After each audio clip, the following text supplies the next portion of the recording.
ইসলাম নিয়ে ছিনিমিনি খেলা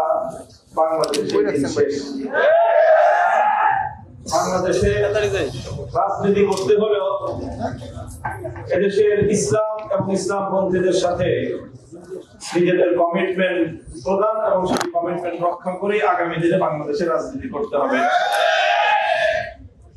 প্রাথমিক শিক্ষা ক্ষেত্রে আজকে যে দাবি নিয়ে আমরা এখানে সেমিনারে সম্মিলিত হয়েছি, এটা আমাদেরকে এভাবে উত্থাপন করতে হবে, এটা আমাদের প্রত্যাশা ছিল না। আমরা মনে করেছিলাম জুলাই বিপ্লবের হাজারো শহীদের রক্তের উপর প্রতিষ্ঠিত এই অন্তর্বর্তীকালীন সরকার এই বিষয়টিকে তারা গুরুত্ব দিবে, কিন্তু এক্ষেত্রে আমরা হতাশ হয়েছি। বান্ডেল থাকলে প্রতি সেনমানিতে টাকা বাঁচবে। বিকাশ সেনমানি বান্ডেল কিনে জিতুন প্রতি লেনদেনে। হতাশ হয়ে আজকে আমরা প্রাথমিকভাবে আমাদের অবস্থান আমরা জানান দিচ্ছি। বর্তমানে রাজনৈতিক একটি চরম অস্থিরতার বা একটা দোদুল্যমান অবস্থায় দেশ এগিয়ে চলছে। এই জন্য আমরা রাজপথে বড় ধরনের কর্মসূচি ঘোষণা করতে একটু আমরা সময় নিচ্ছি। আজকে জুলাই বিপ্লবের সকল অংশীজন এই মঞ্চে উপস্থিতির মধ্য দিয়ে জানান দিয়েছে, আগামী দিনে বাংলাদেশে যারাই ক্ষমতায় আসবে প্রাথমিক বিদ্যালয়ে ধর্মীয় শিক্ষক যথাযথ প্রক্রিয়ার মাধ্যমে নিয়োগ দিতে তারা বাধ্য থাকবে ইনশাআল্লাহ।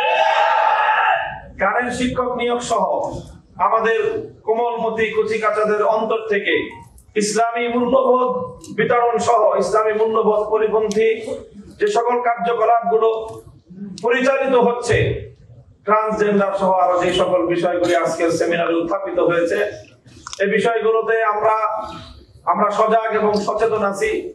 সরকার যদি মনে করে অথবা রাজনৈতিক পক্ষগুলো কেউ যদি মনে করে যে রেইনবো নেশন, তারপরে তৃতীয় লিঙ্গ, এই সকল টার্মের মার পেছে এদেশের ধর্মপ্রাণ মুসলমানরা এগুলো বুঝবে না বা এগুলোর ব্যাপারে তারা সচেতন নয়, তাহলে আমি মনে করি তারা বোকার স্বর্গে বসবাস করছে।